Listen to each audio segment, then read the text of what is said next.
Well, welcome to Laguna Woods Stories, the program where we meet and hear the stories of interesting people who live here in Laguna Woods. And our guest today is Dr. John Peters. And John, you're relatively new here in the woods, I think. Yes, that's correct. I bought a co-op here in 2011 and just moved in a couple months ago. So I am new to the village, but I have a history of the building. You're not a new owner, but you're a new resident. That's correct. That's correct. And John, your life story begins in an unusual place, a place with an unusual name, and is? Intercourse, Pennsylvania. Intercourse, Pennsylvania. Okay, and where is that, by the way? It is in Lancaster County. It's about 50 miles west of Philadelphia, and it's right in the middle of the Amish country. Right. How did it get the name Intercourse? I'm sure there's a story behind that. There is. There's a couple myths about it, but the two that seem to be the most reliable, there are two streets that come together, two major highways that come together right in the center of the village. Yeah. And it forms a intercourse or a section. And they think that may be one of the reasons for the name, and the other is that the village in 1754, when it was founded, had a different name called Cross Keys, and then that name was changed in 1814. Okay. And they think it was possibly because of the social interaction of the community. They had a lot of independent business people, and back then the word obviously meant social gatherings and what have you. Right. In fact, until fairly recently, I think the connotation of sexual intercourse is relatively recent with that word. That's probably correct. Yeah. So you get to tell people that you're from intercourse. That is true. And did you go to school there? Yes, I went to school there through sixth grade. They had six grades in the village.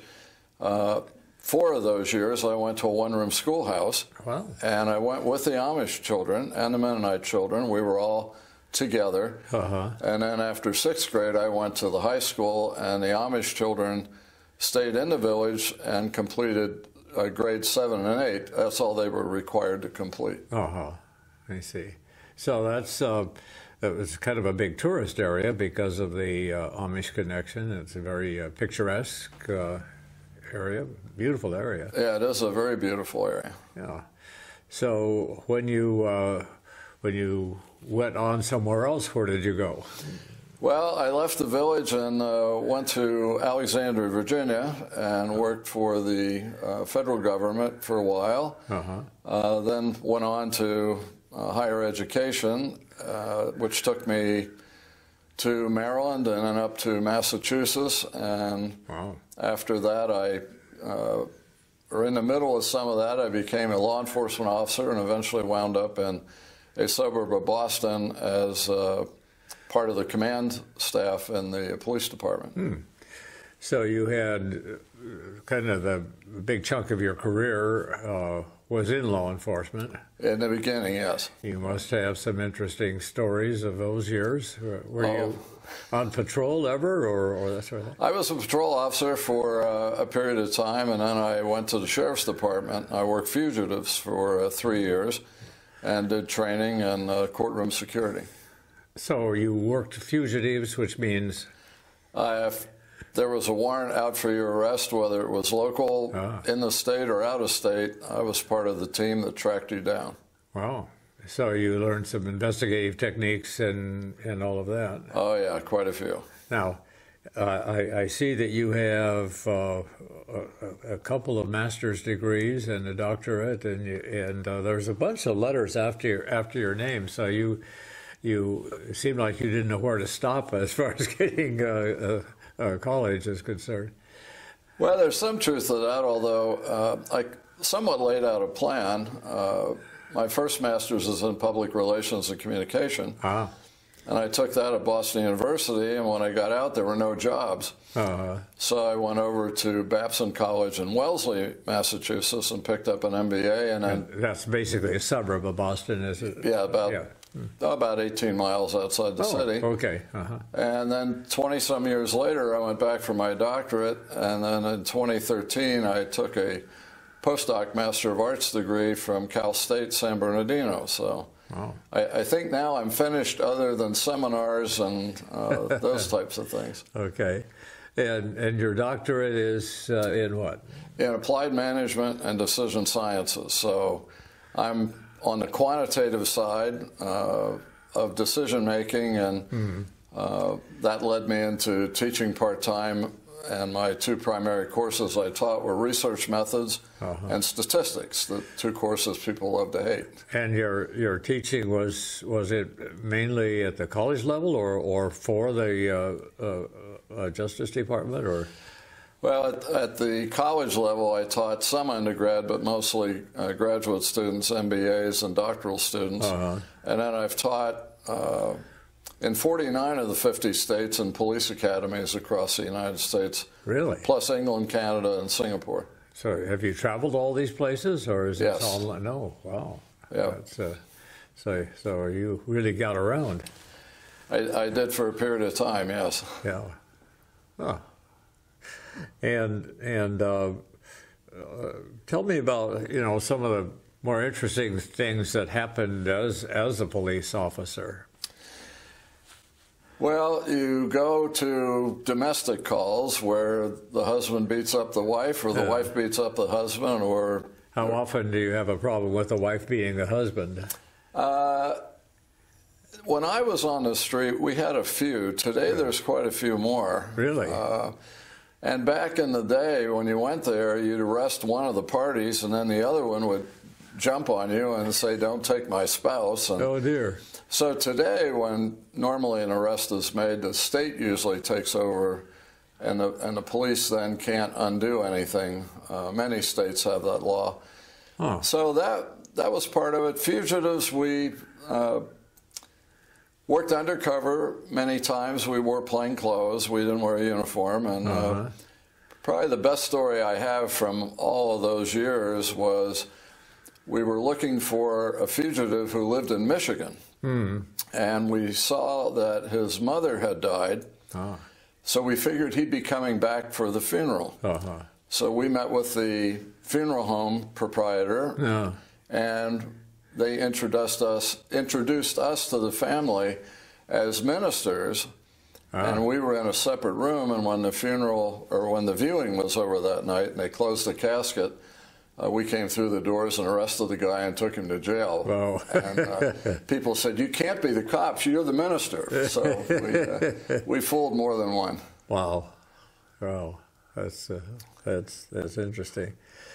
So how long did you work for the police departments, different places, I guess? All told, I worked about 7, almost 8 years. Okay. And then I went into the law enforcement training business, and that's what took me on the road so much. I see. Okay. So did you have a family during this time, or? Eventually I had a family. I had 2 sons, and after they were about 5 and 7, my wife decided that she was moving on, and I wound up with the boys, so I raised both my sons as a single dad. Oh, wow. And that took me off the road for a while. I didn't travel very much at all. Yeah, yeah. I've been in that situation, so I can fully understand. You know, it's certainly life-changing. So at this point in your life, let me ask you, what brought you to Laguna Woods, California? Well, many years ago, I lived in Placentia, North Orange County, and I had a friend and his wife who lived here in Laguna Woods, and I had never heard of it. And I told him I lived in North Orange County, I never heard of Laguna Woods. And he said, "Well, you probably didn't. Why don't you come over for a weekend?" So I came over July the 4th weekend of 2011, and saw his place and asked him if he'd show me around a little bit. And we went in a couple places, and I found one I really liked, so I bought it and Wow. That's how I got here. And then I'd come back on occasion, but most of the time I had rented that unit. So you saw it and you bought it in the first weekend, is that right? The first weekend. Yeah. I just liked amazing. everything I saw about the place. So. Yeah. Well, and now you're living here full time. You still like it?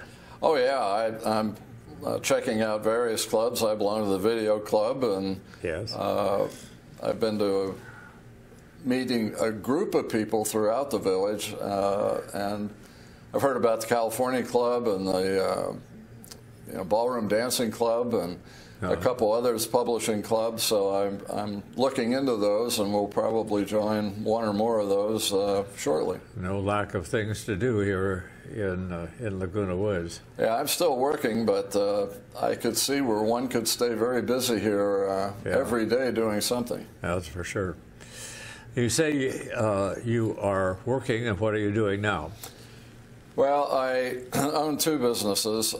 One is a law enforcement training firm where we still go out and do on-site training, but we also have a large online and on-demand component where we teach over Zoom. We do live presentations. We also have on-demand where people can come and take it whenever they want. And then I do expert witness work around the country as an expert in police and correctional practices. And then 5 years ago, or about 4.5 years ago, I got appointed executive director of a legal training group called the Americans for Effective Law Enforcement that's based in Chicago. So 4 times a year we do seminars in Vegas for them. So it keeps me pretty active. Yeah, I would say. Tell me more about the training. What's the content of the training that you do? Most of the training that we do today focuses on the prevention and management of officer-associated deaths, meaning that if an officer is wrestling with someone or maybe somebody's in a jail and dies, we have strategies and techniques on how to try to manage that so that people don't die, and then we also teach how to investigate what's called arrest-related deaths and what to look for and how to help both the medical examiner in some cases and the investigation team. You hear about cases of, sometimes very prominent cases of somebody who was just arrested dying. Is that relatively common? No. Officer-associated deaths are about 0.02% of the total police contacts in the country. Pretty rare then, really. Very rare. It's a couple hundred a year.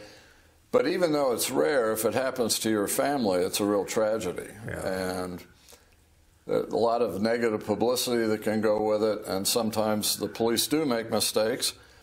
Sometimes the correctional people make mistakes, and sometimes the person who's high on methamphetamine, cocaine, or fentanyl just dies, and there's nothing really anybody can do about that. So kind of sorting that out and assigning blame where blame is deserved or not. So it takes a long time generally, and it's negative to the community and the officers involved, and it can get to be quite nasty. Yeah. So you train police officers in all of this. Is this the rank and file officers that you train mostly, or the superiors? Or? It's probably training officers through command staff. Training officers, obviously, we train them to go back and conduct training in their own departments. We train investigators because they're the people who are going out to investigate these types of deaths.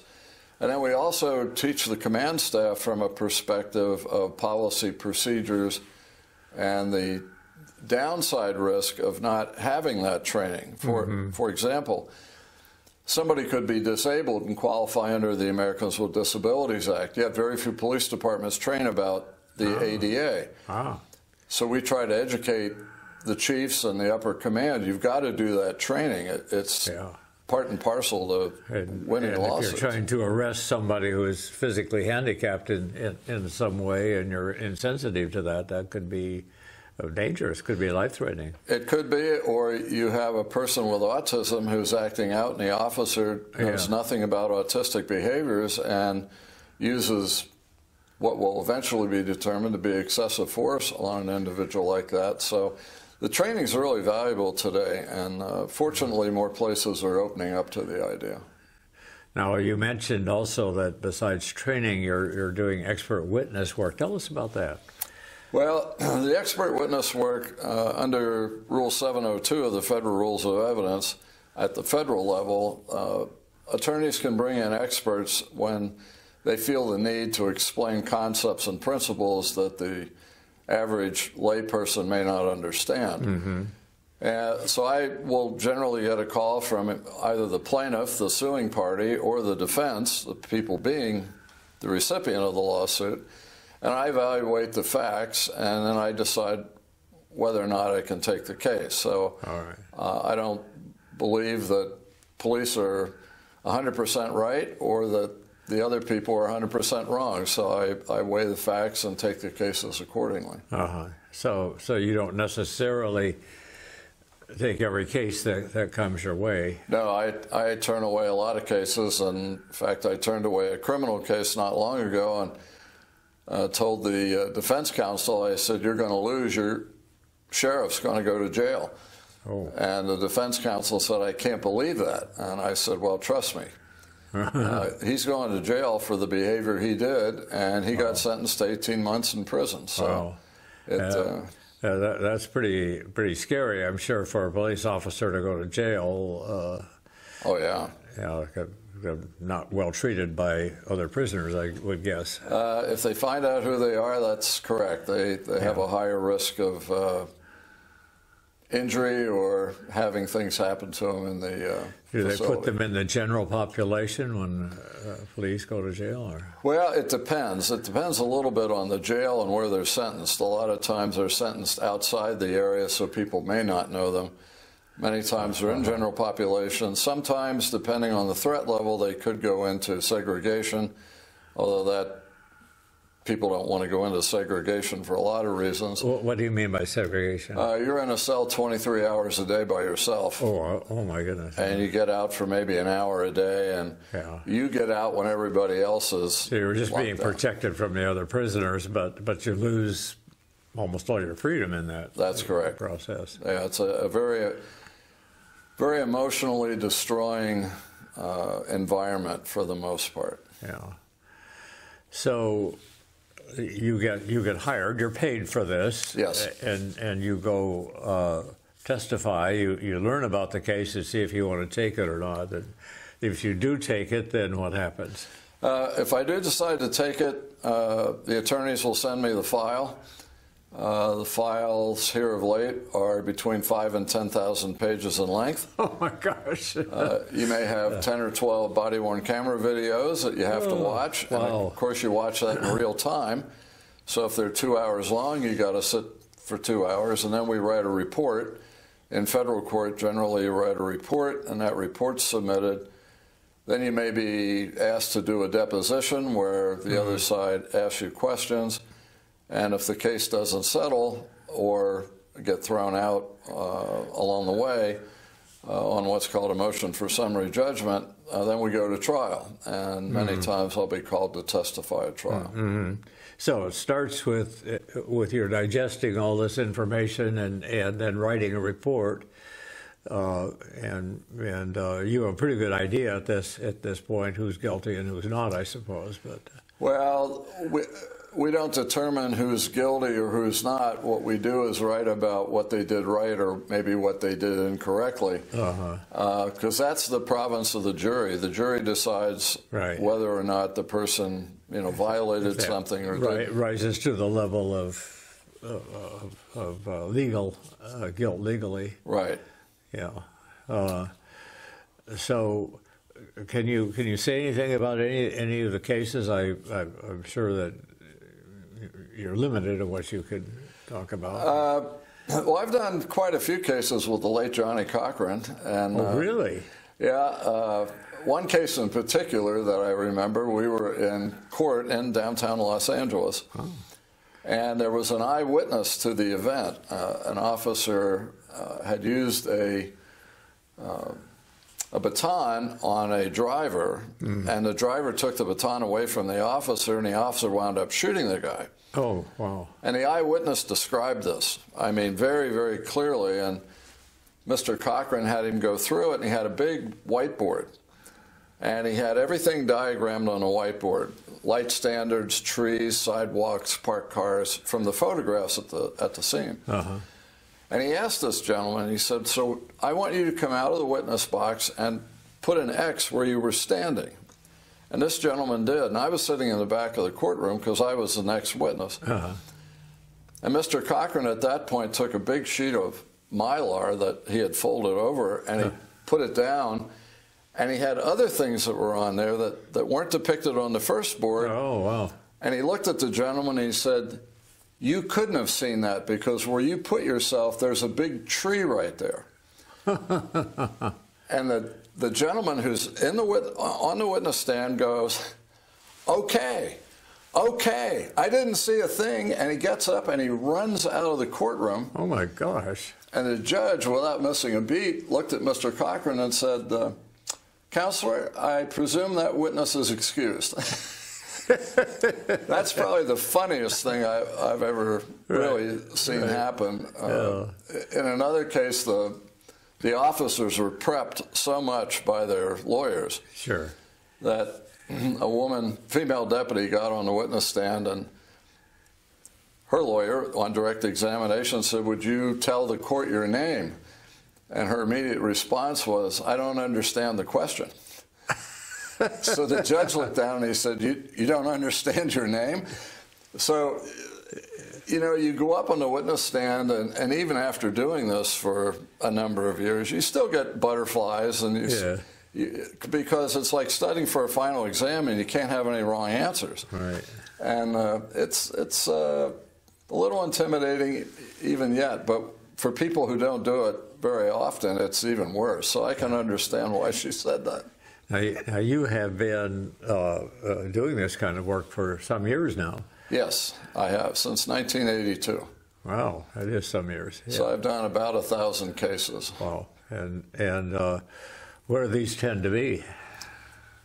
Everywhere. I've been in federal court in probably most of the western states, some of the southern states, some of the eastern states, a couple in New England, state courts, and I've also testified in Hong Kong.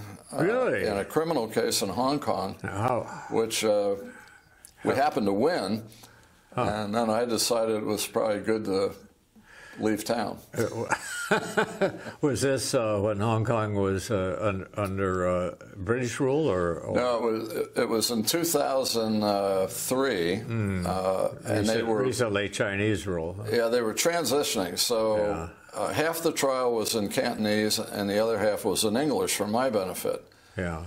And the defendant had been charged criminally by the police for selling police equipment.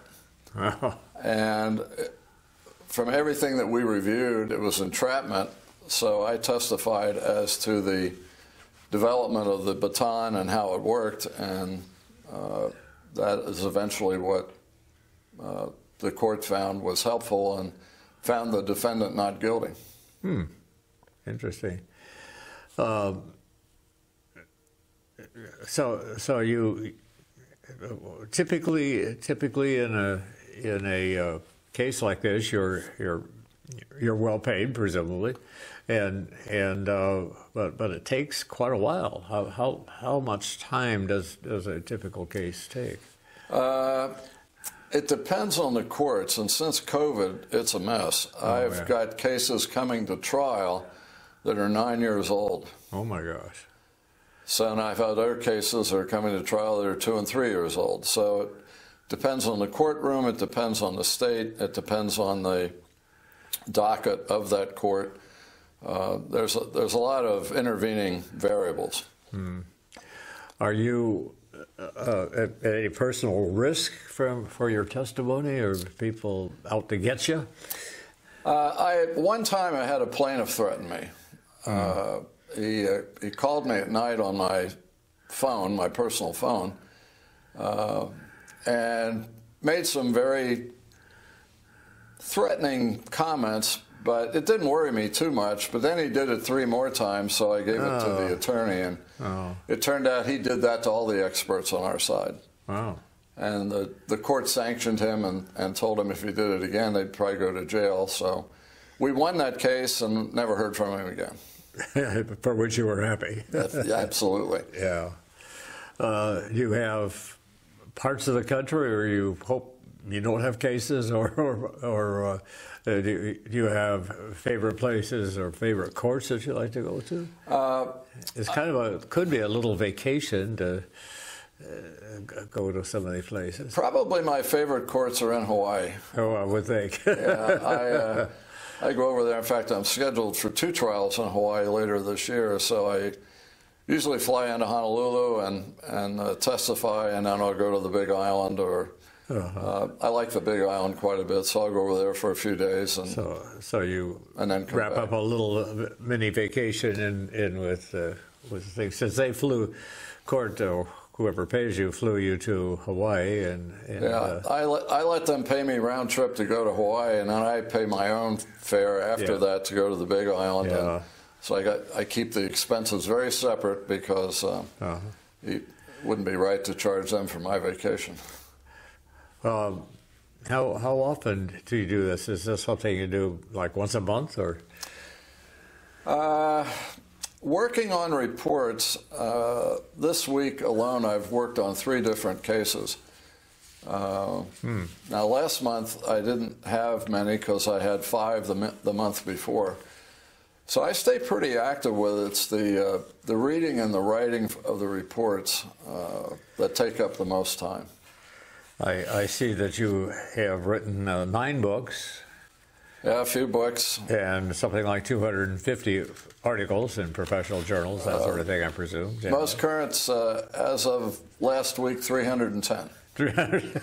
Because I have to keep my resume up to speed, so I went back and added a bunch of stuff that I hadn't kept up with, so I'm at 310. Right.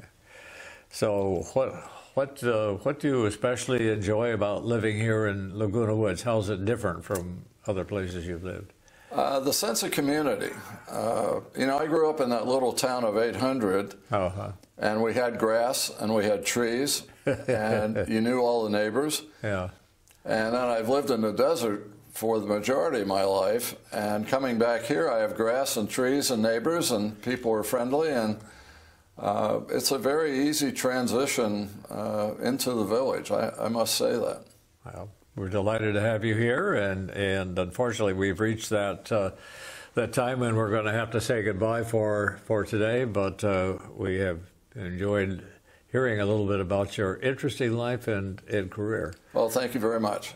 We have been talking with John Peters, PhD, and thank you for tuning in to Laguna Woods Stories. We have a new program every month, so check us out. Thanks for listening.